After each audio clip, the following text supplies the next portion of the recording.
I'm very highly educated. I know words. I have the best words.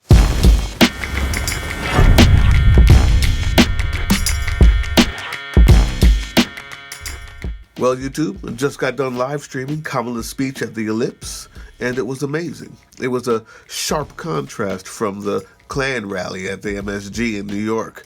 There was no mentions of Puerto Rico being a floating piece of trash. There was no mentions of black people carving watermelons for Halloween. There was mention of housing, taxes, plans for price gouging, the American people, child care, foreign policy. There was no mention, unlike at the Klan rally, of America for Americans only. And you get the point.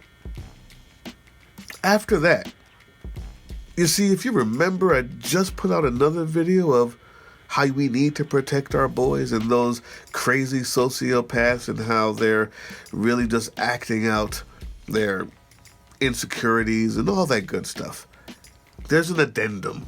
After seeing that wild difference of someone who can speak in full sentences and a dais of people who aren't crazy, racist, misogynist, felons, all of them. The difference was made even more stark by yet again another commercial by the Lincoln Project. And here it is. I'm very highly educated. I know words. I have the best words. I don't know what I said.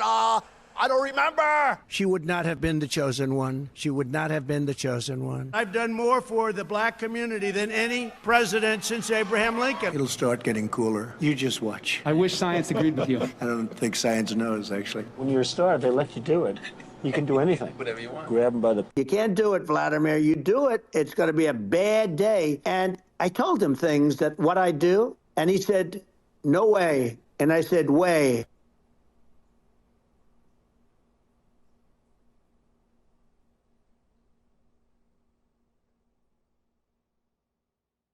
Most likely that won't change your mind if you're already voting for him. I mean, especially if after Sunday you're still voting for him. But if it could, and you already voted, maybe you feel some type of way, or you're still undecided. Where's your line? Do you have a line? What won't you accept?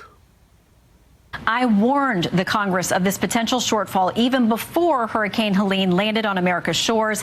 I requested more funding for SBA multiple times over the past several months.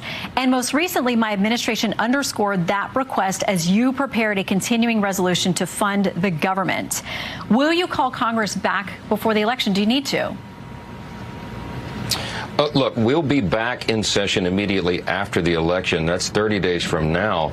Congress will do its job. Remember that before we left Washington, the day before Helene hit, by the way, made landfall, Congress appropriated $20 billion additional dollars to FEMA so that they would have the immediate dollars they need to address the immediate needs. Then after that, Congress always takes the due approach of providing what is necessary. Congress will provide. We will help the people in these disaster-prone areas. It's an appropriate role for the federal government, and you'll have bipartisan support for that. And it'll all happen in due time.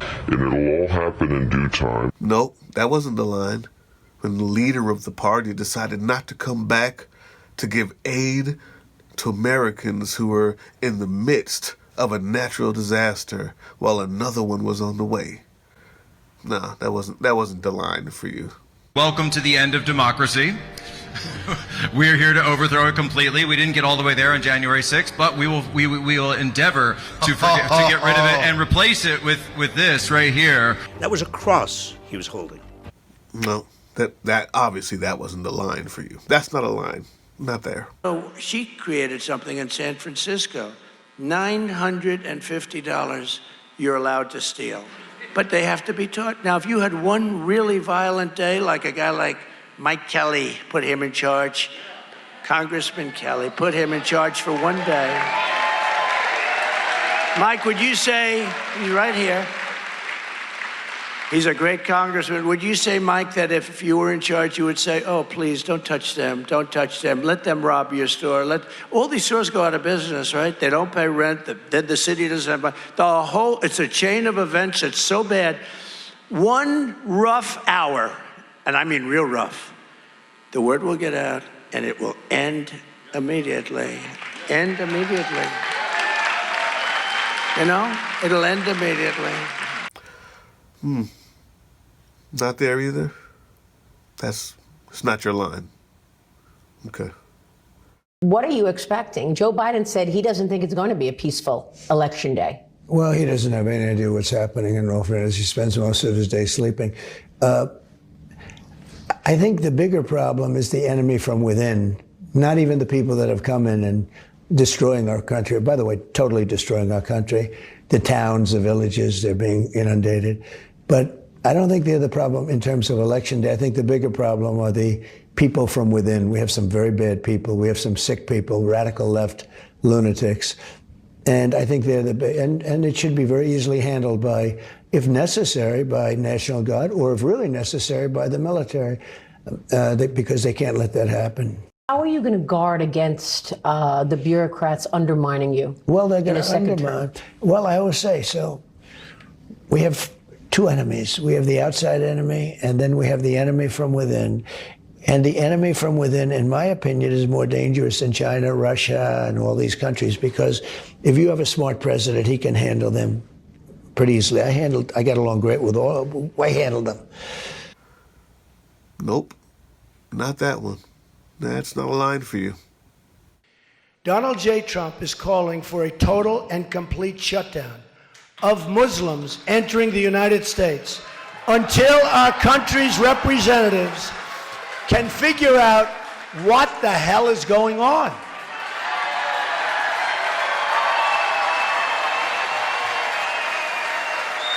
We have no choice. We have no choice. Where is this beautiful little one from? What is her nationality, do you think? She has a name, obviously. She is Fatemeh, and she is nearly 5 months old, and two of her grandparents live near Portland, Oregon.